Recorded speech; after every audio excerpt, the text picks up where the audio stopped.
Good afternoon, everybody. How you doing? How are you doing? How are you doing? For me, I'm still on the construction site, people.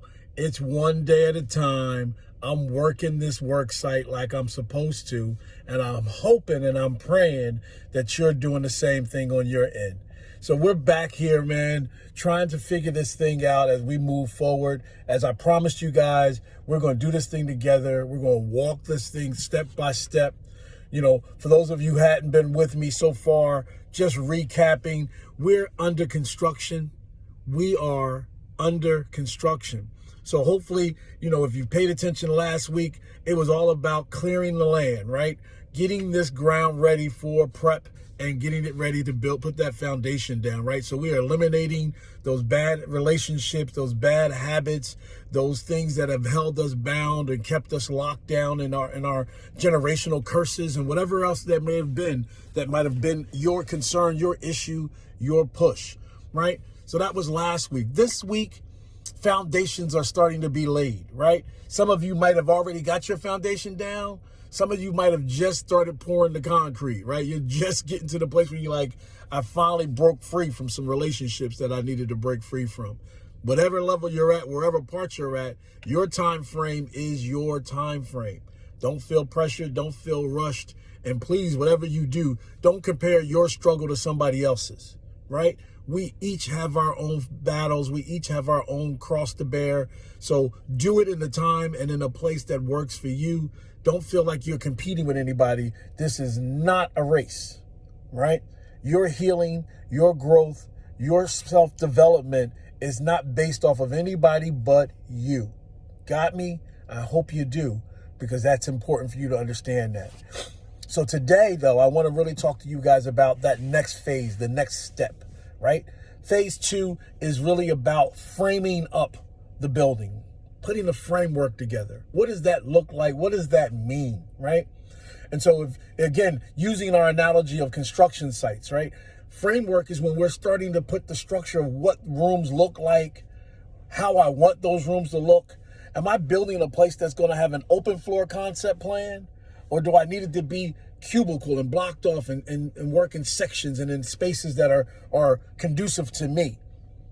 However you frame it up, it's what works best for you, right? For me, it might be an open floor plan for me. I might need to open some stuff because I've operated in these boxes all my life, that it might be time to do some stuff differently, and so I can get big picture living. You know what I mean? I need to see the whole room. I need to be standing in one part of the house and be able to look straight through to the other side of the house, right? I need that kind of transparency. I need that kind of open feeling. I need that, right? You might not. And that's perfectly okay. Don't feel like you got to, again, follow no one else's structure. No one else's plan matters but your own. So pay attention to what works for you. How we frame up this situation, how we build our new self is strictly off of the needs that we have. Has absolutely nothing to do with others, right? If you're going to incorporate or put someone in the mix of your situation, let it be folks who are invested in your process. Right? Those are the only folks who should have room in your structure.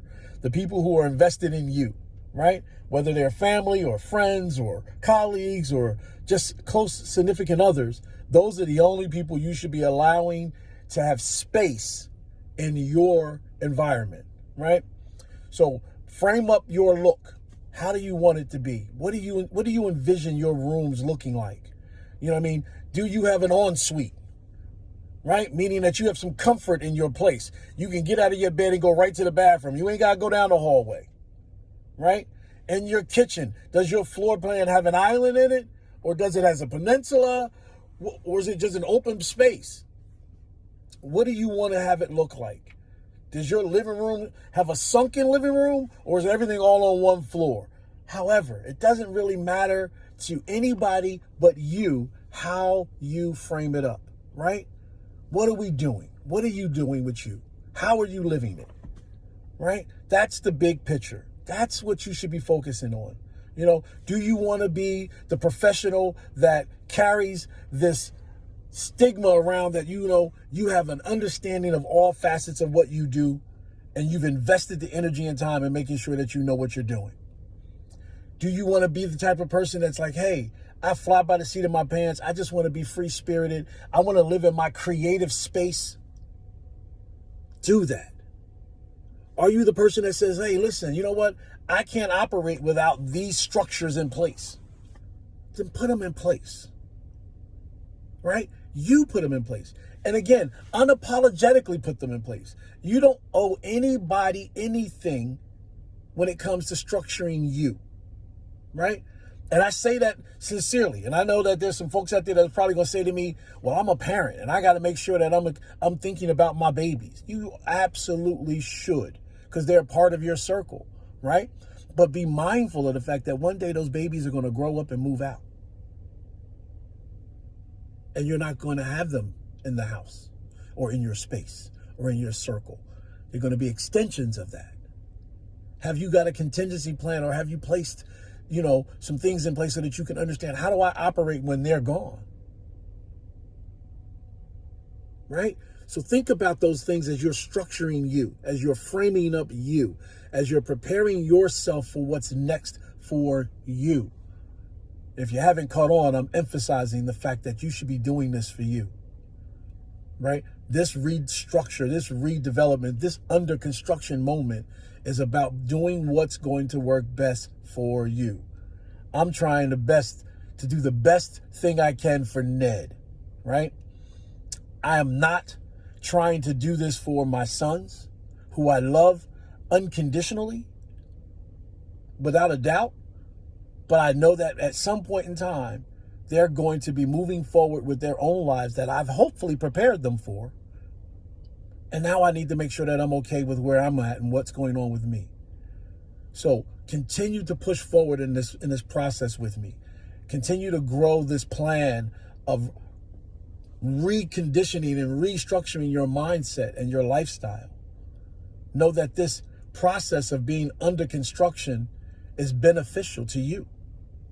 And that if done right and done correctly in a way that benefits you, it's going to open up doors that the folks who are connected to you are going to be blessed, because you're going to be blessed, right? The overflow that's coming out of this, folks, is ridiculous. And I'm not just saying that because it sounds cute to say. I'm saying it because I'm walking in it even as we speak. My overflow right now is unbelievable. I can't begin to tell you how God is opening up doors for me to bless other people. Monetarily, physically, to be able to emotionally be there for folks in the way that I wasn't before. God is opening up that doorway for me to be the man that he's created me to be, the way he wants me to be. It's working. I'm doing it different than I've ever done it before, and I am absolutely seeing the results already.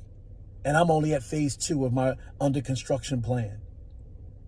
So please understand, it's definitely worth it.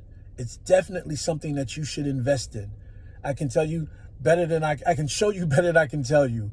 But know this, there's no greater investment than the investment in yourself. So I hope that you all guys are all out here, man, living well, living safe, staying protected in this crazy world of COVID that we're in. Understand this, though. Your boy Ned loves you. Ain't nothing you can do about it to stop me from loving you. Even if you don't love me back, that's perfectly fine. I'm loving and praying on you anyway. So I hope that you all are well. I hope that you are still doing and prospering well. And if you are too under construction, listen, keep building, because it's definitely worth having it in the end. I thank you guys for listening to me and tolerating my time and giving me yours. Be blessed. Continue to do the work that you're supposed to do, that you're destined to do, and continue to push forward in this under construction phase that we're working through. Love you. Take care of yourselves. God bless.